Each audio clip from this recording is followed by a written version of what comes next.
Hey guys, welcome back to my YouTube channel. First of all, I want to thank you all for supporting me, and I really appreciate the support that I got on my first video. As I talked previously, a lot of people left comments and they gave me names of a lot of good movies, and I didn't know that this is gonna happen actually, but I'm really happy about this, and thank you a lot for the support, and let's keep doing this. I think this YouTube channel is for us to have fun, to discuss movies, to enlighten some people about different perspectives in the cinema fields. And thank you again. And please, before we start, do not forget to subscribe and leave a comment after if you want to talk about anything more about the movie that we're going to talk about today.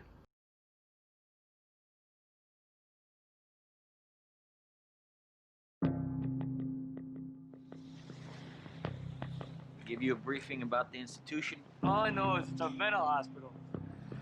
For the criminally insane. Gentlemen, welcome to Shutter Island. You're hereby required to surrender your firearms. We are duly appointed federal marshals. But during your stay, you will obey protocol. Is that understood? We take only the most dangerous, damaged patients, ones no other hospital can manage. These are all violent offenders, right? They've hurt people, murdered them in some cases. In almost all cases, yes. We try to provide them with a measure of calm. Personally, Doctor, I'd have to say screw their sense of calm. So this prisoner escapes in the last 24 hours. We don't know how she got out of her room. It's as if she evaporated straight through the walls. We haven't heard the truth once yet, but no one will talk. It's like they're scared of something. It's all down, all the lines, even radio. Whatever the hell's going on here, it's bad. We need to ask you some questions, okay?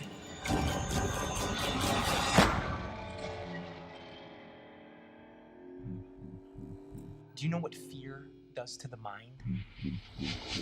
Corrodes it, rusts it. This is a game. You're a rat in a maze. Who did this to you? Going somewhere? I've built something valuable here. I'm not going to give up without a fight. What if while you were looking into them, they were looking into you? Now they have us both. Here, now. Let me see your face. Let me see your damn face now! Don't move, don't move!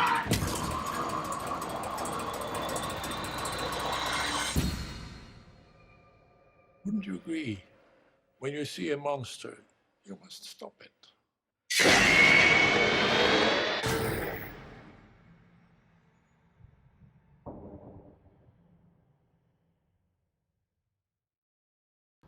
So today I want to talk about a very, very beautiful movie. It's Shutter Island, directed by one of my favorite filmmakers, Martin Scorsese. So this movie was shot in 2010, and it's considered a psychological thriller. Like, I don't think you can say it's a horror movie. It's actually not, because there's no element of like real ghosts, but it's actually more psychological, because throughout the video I'm gonna explain why it's psychological and why the word psyche is very important in this movie. So this movie was directed in 2010. It got released in 2010, and it's based on a novel of the same name. It's not the first collaboration between Martin Scorsese and Leonardo DiCaprio, But actually, I think this movie was somehow a turning point in Scorsese's filmmaking career, because I think this movie took its own spin and it had a very beautiful symbolic representation of a lot of symbols. I think this movie is unique because actually a lot of people know that Martin Scorsese has directed a lot of movies based on, like, related to gangster and Italian mafia, since he's paying homage to his identity.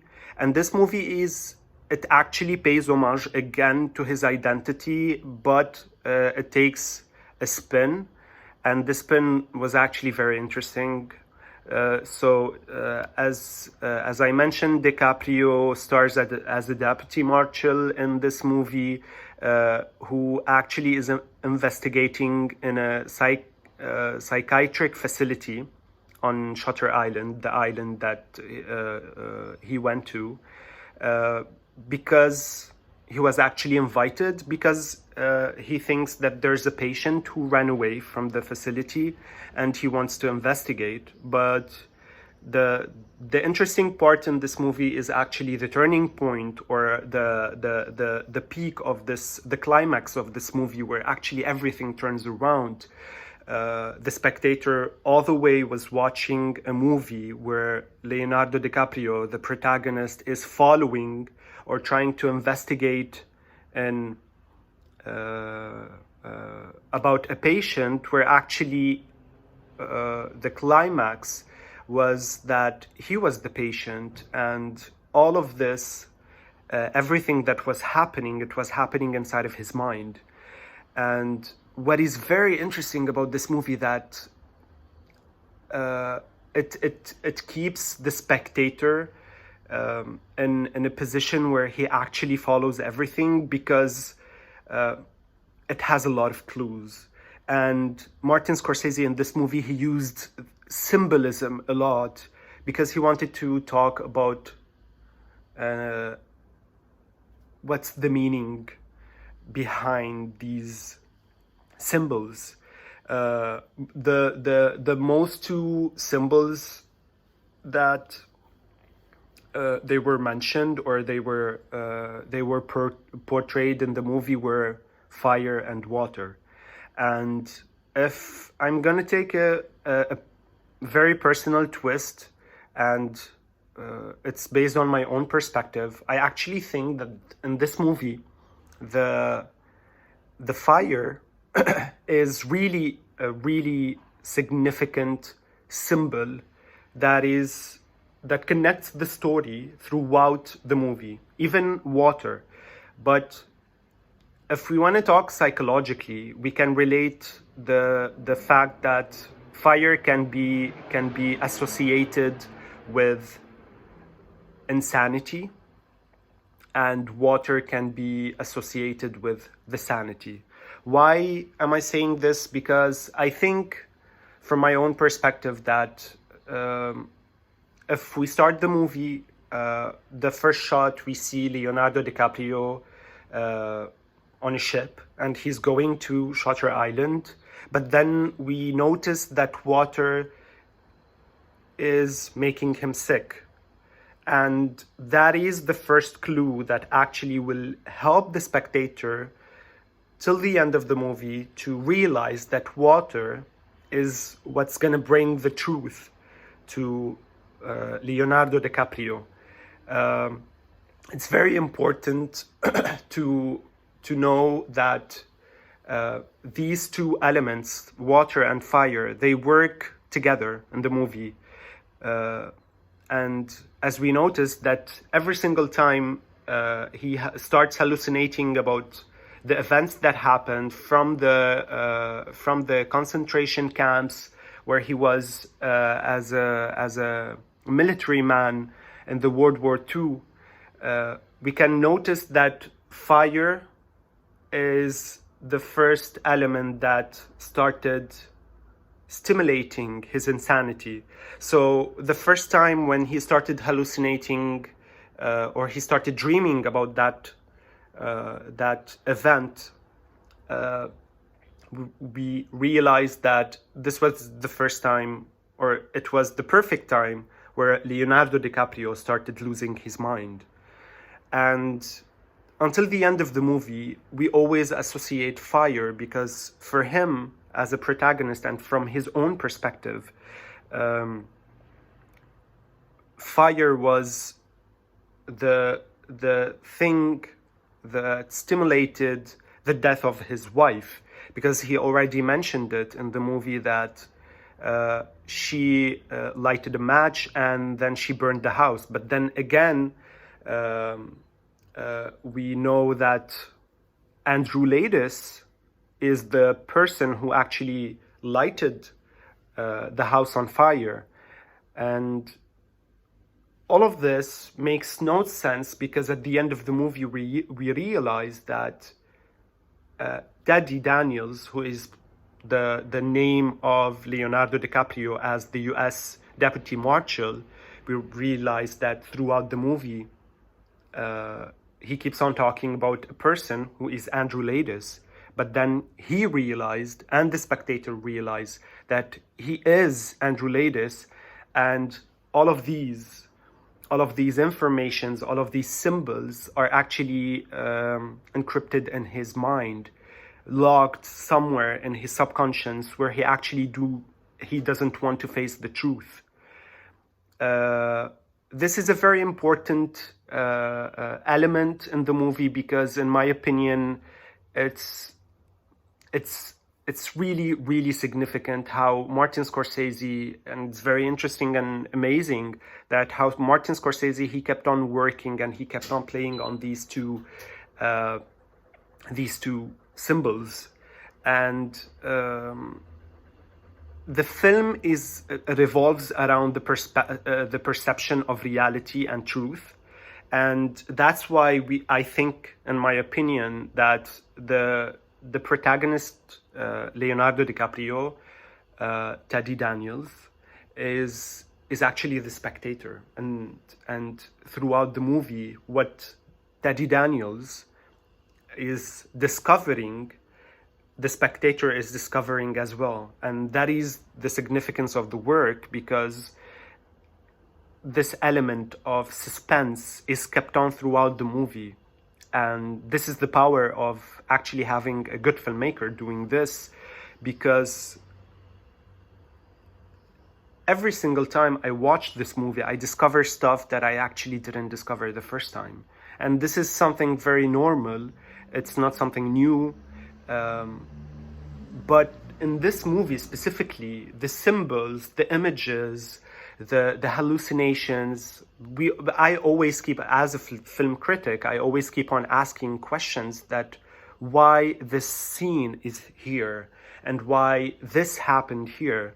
And then you realize that no one can answer these questions, even the filmmaker cannot, because it is what it is. It's there because it's there, and it makes the film a whole, altogether connected, to create this masterpiece. And for me, in my opinion, I actually really, really want everyone to watch this movie if you've never watched this movie. It's a really good movie. It's unique from the filmmaker's career. It has its own unique style, because in my opinion, this is the first time that I actually see Martin Scorsese doing something like this.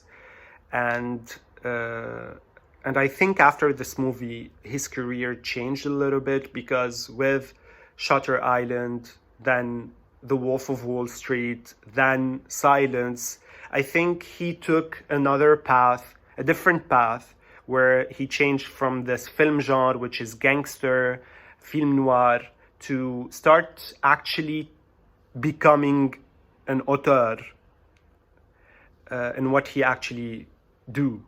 And one more thing that I wanted to mention, that the element of violence is very important in this movie. we do know, and this is very well known, that Martin Scorsese is really associated with violence in his movies, but it's another symbol in his movies. Why? Because he thinks that violence is a tool to get redeemed. And there's a lot of paper out there, there's a lot of articles that actually talk about the redemptive violence in Martin Scorsese's movies. And this movie is not an exception. There's multiple scenes, multiple dialogues where, for example, the scene where Leonardo DiCaprio takes the car ride with the Warner of the institution, and they start talking about violence, and the Warner said that violence is a tool that God created, and it's Martin Scorsese tried to make violence something very normal. He normalized the concept of violence, and for me, this is very interesting because throughout the movie we can see that violence that started the movie, the event that actually the whole story goes around this event, talks about this event, is actually connected to the death of his wife and his children, and this is an act of violence. And throughout the movie, this person is trying to get the truth. When he went to the lighthouse, when he knew that the lighthouse is actually where the truth is going to get revealed. So it's a journey that every single protagonist in Martin Scorsese's film has to take. He has to take this path in order to get redeemed, and violence is the tool and the key to get redeemed. So again, I appreciate everyone who actually mentioned this movie, and it's been quite some time since the last time I watched it, so I rewatched it a couple of days ago, and I wanted to make this video to talk a little bit about the significant work of this filmmaker and this movie, this masterpiece. And thank you a lot for your comments, and please do not forget to subscribe and leave a comment below if you actually want to discuss anything about this movie, if you want me to talk more about other stuff in the movie, or just leave a comment and give me names of different movies that you want me to talk about in the next week. So do not forget to subscribe, and thank you again for watching me. Have a good day.